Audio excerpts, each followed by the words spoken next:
अस्सलाम वालेकुम। Welcome to knowledge platforms mathematics video series.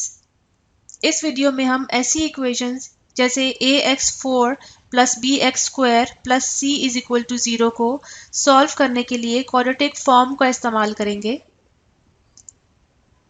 सबसे पहले हम अपनी इक्वेशन को देखते हैं।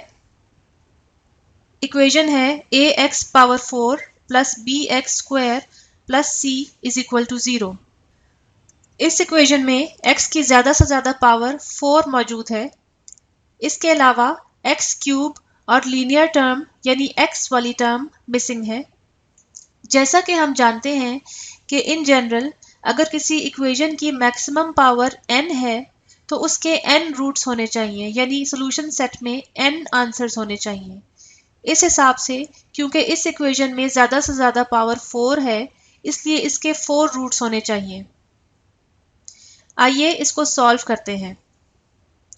ऐसी इक्वेशंस को सॉल्व करने का बेहतरीन तरीका ये है कि इसको क्वाड्रेटिक इक्वेशंस में रिड्यूस कर लिया जाए। इसको रिड्यूस करने के लिए हमारा जो मेथड है उसको कहेंगे सब्स्टिट्यूशन मेथड। सब्स्टिट्यूशन मेथड ये है कि हम इस इक्वेशन में कुछ इस तरीके से सब्स्टिट्यूशन करें कि ये क्वाड्रेटिक इक्वेशन बन जाए। इस इक्वेशन को देखिए, अगर हम x स्क्वायर की जगह y सब्स्टिट्यूट कर दें तो हमारी इक्वेशन क्या बनेगी? हमारी इक्वेशन बनेगी a y square plus B Y plus c is equal to 0।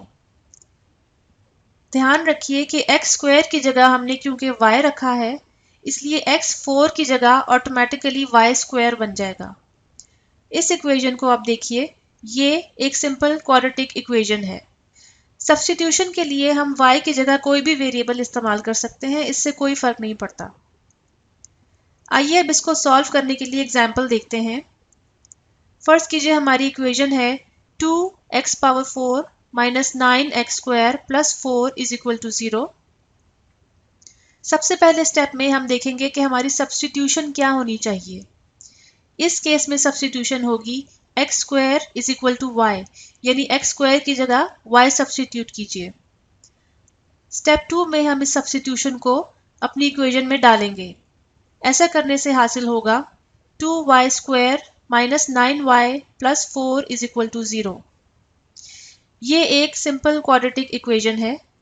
अगर स्टेप 2 मुकम्मल करने के बाद आपके पास क्वाड्रेटिक फॉर्म नहीं आती तो फिर आप दोबारा स्टेप 1 पर जाकर सब्स्टिट्यूशन को दुरुस्त कीजिए।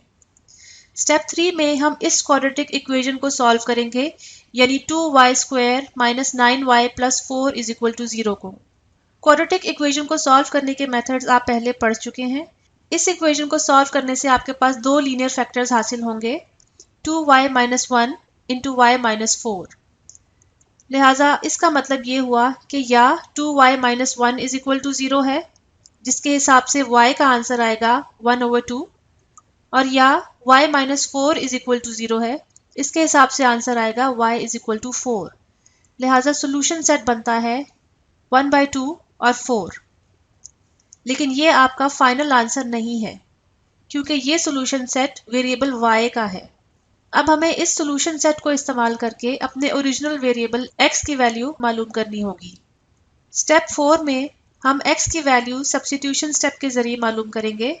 क्योंकि y का सोल्यूशन सेट है 1/2 और 4, लिहाजा हम अपनी सब्स्टिट्यूशन इस्तेमाल करते हैं जो कि थी x square is equal to y की जगह पहले 1/2 रखिए तो हमारे पास आएगा x square is equal to 1/2। यहाँ से x की वैल्यू मालूम करने के लिए दोनों साइड्स पर स्क्वायर रूट लीजिए। रिजल्ट आता है x is equal two plus minus 1/√2। याद रखिए कि जब भी आप स्क्वायर रूट का इस्तेमाल करें, आंसर में प्लस और माइनस दोनों टर्म्स आती हैं। सोल्यूशन सेट से दूसरी वैल्यू y की लीजिए तो इक्वेशन आती है x square is equal to 4। उसी तरीके से दोनों साइड्स पर स्क्वायर रूट लीजिए तो x का आंसर आता है प्लस माइनस 2। लिहाजा हमारा सोल्यूशन सेट x के लिए बनेगा प्लस माइनस 1/√2 और प्लस माइनस 2। जैसा कि आप देख रहे हैं, हमारे सोल्यूशन सेट में 4 रूट्स मौजूद हैं। Thank you for watching the presentation.